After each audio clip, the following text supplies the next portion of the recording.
दोस्तों, भाभी की खूबसूरती देखकर देवर उसके ऊपर फिदा हो जाता है और फिर उसके साथ संबंध बनाने लगता। पति को जब पता चलता है तो पति गम में होकर के शराब पीने लगता है, लेकिन फिर वह अपनी ज़िंदगी को संभालता है और जाकर के नोएडा में जॉब करने लगता है। लेकिन उसके बाद भी पति की यहाँ पर हत्या कर दी जाती है और सरसों के खेत में उसकी लाश मिलती है। आखिर क्या हुआ था इस घटना के अंदर, पूरी सच्चाई यहाँ पर जानने वाले हैं। वीडियो को अंत तक जरूर देखिएगा। नमस्कार, मैं हूं सुदेश कुमार और तिरछी बात चैनल में आपका स्वागत है। यह घटना उत्तर प्रदेश के मैनपुरी के बिछुआ थाना क्षेत्र का एक नगला पृथ्वी इलाका पड़ता है। नगला पृथ्वी गांव के अंदर बेचेलाल रहा करता है। उसकी पत्नी का नाम सन्नो देवी है। बेचेलाल के दो बेटे हैं, एक अनूप पाल और उसकी शादी हो चुकी है। उसकी पत्नी का नाम तारा देवी है। दूसरा छोटा बेटा ब्रजेश है जिसकी उम्र 32 साल है। उसकी भी 2 साल पहले शादी हुई थी, 2-3 साल पहले। पत्नी का नाम रेनू होता है और उनको 2 बच्चे भी होते हैं। दोस्तों, यहाँ पर जो ब्रजेश होता है नोएडा में प्राइवेट कंपनी में जॉब किया करता है। उसकी पत्नी गांव में रहा करती है, माँ बाप के पास ही थोड़ा सा घर अलग बनाकर रहा करती है, यानी कि न्यारे हैं। 26 जनवरी 2023 को ब्रजेश के पास फ़ोन आता है कि भाई गांव के अंदर एक वैवाहिक प्रोग्राम है और तुम यहाँ पर आ जाओ। तो 26 जनवरी 2023 को ब्रजेश घर शादी समारोह के लिए पहुँच जाता है। घर जाने के बाद अब ब्रजेश शादी को अटेंड करता है, शादी में शामिल होता है, पर रात के समय में है ब्रजेश गायब हो जाता है घर से।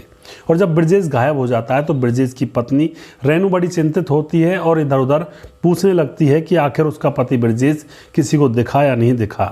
पत्नी रेनू ने जेठ और ससुर के पास जाकर ब्रजेश के गुम होने की बात बताई कि ब्रजेश पता नहीं गायब है और कहाँ चला गया है, वापस आ ही नहीं रहा है, उसका फ़ोन भी स्विच ऑफ है।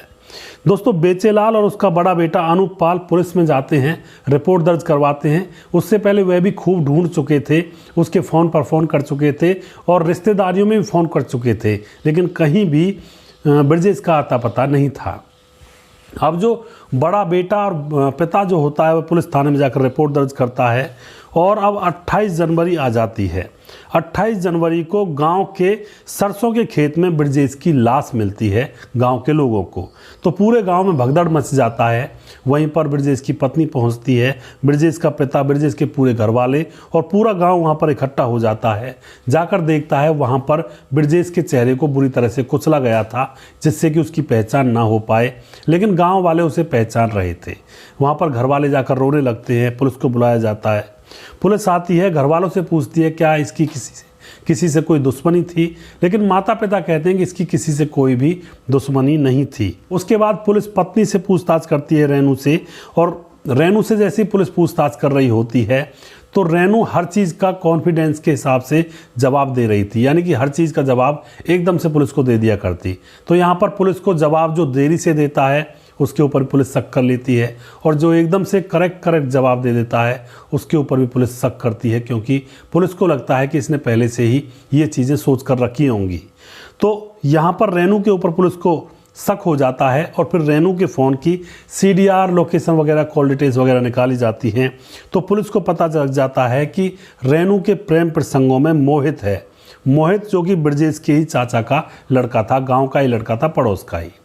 अब यहाँ पर क्या होता है दोस्तों, मोहित को पुलिस पकड़ लेती है और रेनू को भी यहाँ पर पकड़ा जाता है और इनसे सख्ती से पूछताछ की जाती है। तो यहाँ पर राज खुलता है। रेनू बताती है, रेनू की 5 साल पहले शादी हुई थी और शादी होने के बाद वह घर में आती है दुल्हन बनकर और जेठानी से साथ उसकी नहीं बनती है। तो दोनों में, देवरानी और जेठानी में झगड़ा होता है। इस झगड़े को देख करके जो पिता होता है बेचेलाल, वह अपने दोनों बेटों को बिठाता है और कहता है कि तुम ऐसा करो, अलग अलग हो जाओ, क्योंकि लड़ाई झगड़ा होता है घर में, ये ठीक नहीं है। दोनों अलग अलग हो जाते हैं और ब्रजेश के हिस्से में काफ़ी ज़मीन आ रही थी तो उसको वह अकेला कर नहीं सकता था। तो यहाँ पर ब्रजेश खेतीबाड़ी तो कर रहा होता है, लेकिन चाचा के लड़के मोहित को भी वह अपने साथ मिला लेता है कि भाई खेतीबाड़ी बहुत ज़्यादा है, तुम मेरे साथ काम करवा दिया करो। अब जो चाचा का लड़का मोहित होता है वह उसके साथ काम करवाने लगता है और ब्रजेश के घर पर भी आने लगता है। ब्रजेश के घर पर जैसे आने लगता है तो जो रेनू होती है वह उसके ऊपर मोहित हो जाता है और भाभी से प्यार भरी बातें करने लगता है। रेनू और मोहित के बीच में प्यार हो जाता है और एक दिन समय देखकर वह दोनों संबंध बना लेते हैं। धीरे धीरे 1 साल गुजर जाता है और 1 साल बाद पड़ोसियों को पता लग जाता है, घर वाले किसी को भी पता नहीं था। पड़ोसी बताते हैं ब्रजेश को कि तुम्हारी पत्नी तुम्हारे दोस्त जो चाचा का लड़का है जिसका नाम मोहित है उसके साथ प्रेम प्रसंगों में है। तो यहाँ पर दोस्तों ब्रजेश डायरेक्ट अपनी पत्नी से कुछ नहीं कहता है। वह एक दिन दोपहरी में खेत से वापस घर आ जाता है और आकर के देखता है रंगे हाथों अपनी पत्नी रेनू और अपने चाचा के लड़के मोहित को वह नग्न हालत में संबंध बनाते हुए देख लेता है।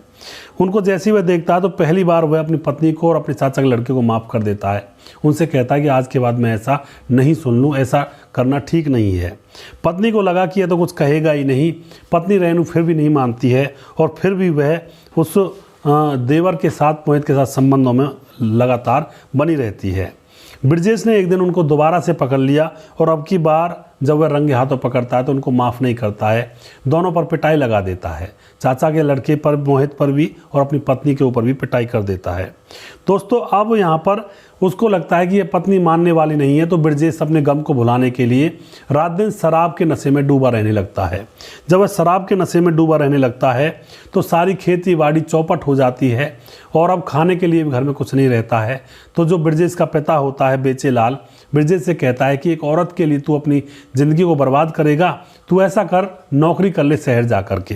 तो ब्रजेश अपने पिता की बात को मानता है और नोएडा में जा कर के नौकरी कर लेता है प्राइवेट कंपनी में।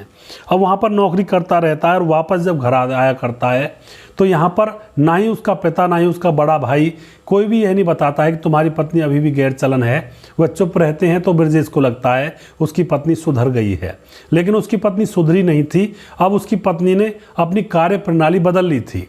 वह रात के समय में मोहित को बुलाया करती और रात भर मोहित उसके साथ रहा करता है पति पत्नी की तरह, और सुबह उसको वह निकाल दिया करती। इसीलिए ना ही किसी घर वाले को ना ही अड़ोसी पड़ोसियों को पता लग रहा था। अब दोस्तों यहाँ पर क्या होता है, अब जब ब्रजेश शादी में आता है तो शादी में बड़े धूमधाम से वह शामिल होता है, लेकिन अभी भी उसकी पत्नी नहीं मान रही थी और अपने प्रेमी मोहित को अपने घर पर बुला लेती है और उसके साथ संबंध बना रही थी। जो ब्रजेश होता है वह शादी में से जब एकदम से घर पहुंचता है और जाकर वह फिर से अपनी पत्नी को रंगे हाथों पकड़ लेता है।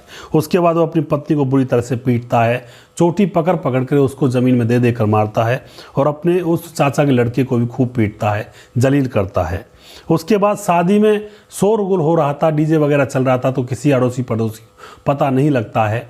तो यहाँ पर अब मामला शांत हो जाता है और जो पत्नी होती है जिसका नाम होता है रेनू, अब वह बिल्कुल ही अपने पति से बहुत ज़्यादा नफरत करने लगती है और अब वह अपने प्रेमी मोहित से कहती है कि अब मेरे पति को रास्ते से हटाना होगा, मैं इसके साथ नहीं रह सकती, मैं अब तुम्हारे साथ ज़िंदगी गुजारूंगी। तो यहाँ पर क्या होता है दोस्तों, जो मोहित होता है वह अब इस बात को समझ जाता है कि अब इसको रास्ते से हटाना होगा। तुरंत ही मोहित फ़ोन करता है ब्रजेश पर और गिड़गिड़ाने लगता है कि भाई मुझे माफ़ कर दो, मुझसे बहुत बड़ी गलती हो गई और आज के बाद तुम मुझे भाभी के साथ देख लेना तो मेरी गर्दन उतार देना। इस तरह से उसके सामने गिड़गिड़ाने लगता है और पहुंच भी जाता है उसके पास। अब यहाँ पर ब्रजेश सीधा साधा लड़का था, उसको लगता है कि चलो छोड़ो, इसने अपनी गलती मान ली है, गलती मानकर उसे माफ़ कर देता है। अगले ही क्षण मोहित कहता है कि ऐसा करते हैं, चलो अब शराब पीते हैं और एंजॉय करते हैं, ज़िंदगी को भूल जाते हैं, जो हुआ सो हुआ, ज़िंदगी को नए सिरे से स्टार्ट करते हैं। और वह ब्रजेश को अपने साथ गांव के बाहर पुलिया पर ले जाता है, वहाँ पर शराब पिलाता है और जब ब्रजेश शराब के नशे में पूरा चूर हो जाता है तो यहाँ पर अब मोहित फ़ोन कर देता है रेनू के पास, रेनू को वहाँ पर बुला लेता है। रेनू बड़े गुस्से में थी, रेनू ईंट उठाती है और अपने पति ब्रजेश के सर में देने लगती है। बुरी तरह से उसके सर को कुचला जाता है और उसको मारने के बाद तरपा कर मार दिया जाता है। मारने के बाद उसके शव को वहीं सरसों के खेत में फेंक दिया जाता है और सरसों के खेत में फेंकने के बाद वे आराम से अपने घर आ जाते हैं और सोचते हैं कि अब किसी को भी पता ही नहीं चलेगा कि रात रात में आखिर क्या कांड हुआ है। इस तरह से यहाँ पर इस ब्रजेश की जान ले ली जाती है एक अवैध संबंधों के चलते हुए। तो इस तरह की खतरनाक पत्नियां बन जाती हैं दोस्तों, जो अवैध संबंधों में पड़ जाती हैं। तो इनसे बचकर भी रहा करें, थोड़ा सा अपनी ज़िंदगी को संभाल कर रखें, वरना कुछ भी हो सकता है। अगर आपको हमारा वीडियो अच्छा लगता है तो इसको शेयर ज़रूर कर दिया करें। अगला प्रोग्राम को जल्दी फिर से लेकर आऊँगा, तब तक आप खुश रहें, सावधान रहें, रिश्तों की अहमियत को समझें। जय हिंद, जय भारत।